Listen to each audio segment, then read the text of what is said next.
pessoal, tudo bom? Eu sou Priscila Souza, pedagoga, psicopedagoga, doutoranda e mestre em educação. Estou vice-coordenadora da Associação Brasileira de Psicopedagogia Núcleo Maranhão. E estou hoje aqui nas gotas psicopedagógicas da Associação Brasileira de Psicopedagogia, Seção Goiás. E quero agradecer imensamente esse convite para trazer hoje uma temática desafiadora: o olhar da psicopedagogia sobre a tecnologia. Interessante pensar no momento que nós estamos vivendo agora e sobre como nós tivemos que nos ressignificar.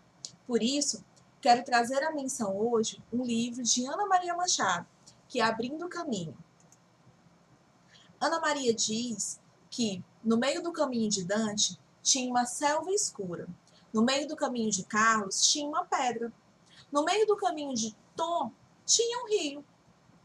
Era pau, era pedra, era o fim do caminho. Cada um no seu canto, com seu canto, nos chamou e nenhum de nós nunca mais ficou sozinho. No meio do caminho de Dante, teve uma estrada. No meio do caminho de Carlos, teve um túnel. No meio do caminho de Tom, teve uma ponte. No meio do caminho de Cris, tinha um oceano. No meio do caminho de Marcos, tinha inimigo e deserto. E tinha muita longura pelo caminho de Alberto. Era pau, era pedra, era o fim do caminho? Pedra que faz fortaleza, faz também mercado e bazar.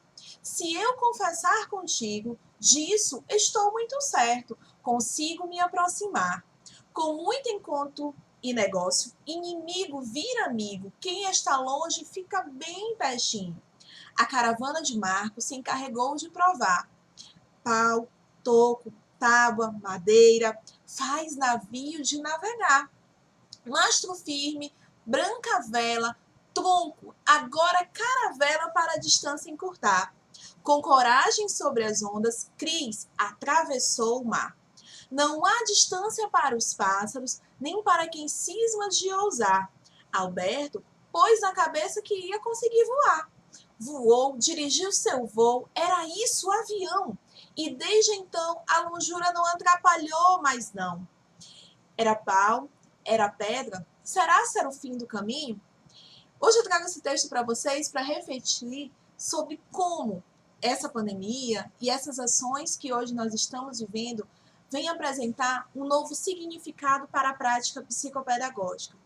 Há 4 meses atrás, eu era outra Priscila, em que via e que pensava sobre todos esses recursos tecnológicos e sobre como eles poderiam nos auxiliar na intervenção psicopedagógica.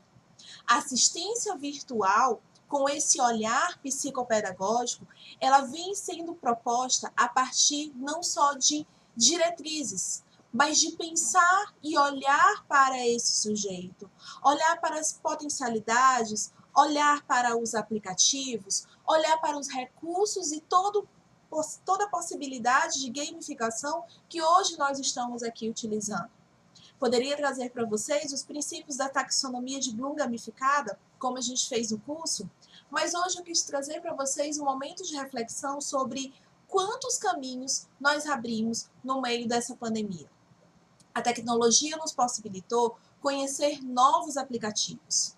Hoje, para a assistência virtual, começamos a utilizar recursos que já faziam parte e instrumentos que já faziam parte do nosso dia a dia, seja, por exemplo, o WhatsApp ou ainda as mensagens e os e-mails, mas abriu os olhos também para o psicopedagogo e psicopedagoga perceber que ele pode utilizar aplicativos como o Zoom, como plataformas ainda como o Google Meet, o Google Classroom e outros recursos como o Kahoot, como o Jamboard, e vários outros materiais, instrumentos, ferramentas tecnológicas que podem auxiliar o nosso atendimento e vai facilitar aquele alcance a cada um dos nossos sujeitos. É importante pensar que abrir os caminhos, como Alberto fez, como Cristóvão fez e como cada um daqueles personagens da história da Ana Maria Machado, eles tiveram muitos desafios. E como foram os nossos desafios, não é? Quantas pedras, quantas faltas de energia, quantas faltas de conexão se apresentaram ali. Quando a gente pensa na conexão, não só de ter o acesso e a nossa velocidade do processamento daquela via ali da internet, mas pensar em como nós estamos constituindo esses vínculos. Eu lembro ali diretamente das propostas e de tudo aquilo que nós estudamos dentro da ação psicopedagógica e fico pensando em cada uma das ações de como nós estamos organizando esses sujeitos e organizando essas ações e os processamentos de uma forma em espiral.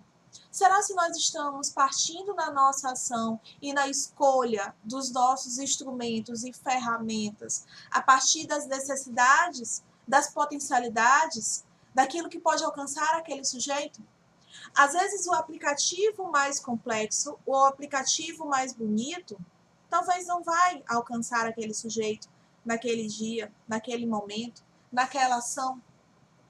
Como a tecnologia ela tem buscado uma nova forma de nos instrumentalizar, de nos organizar, de olhar para as nossas dificuldades.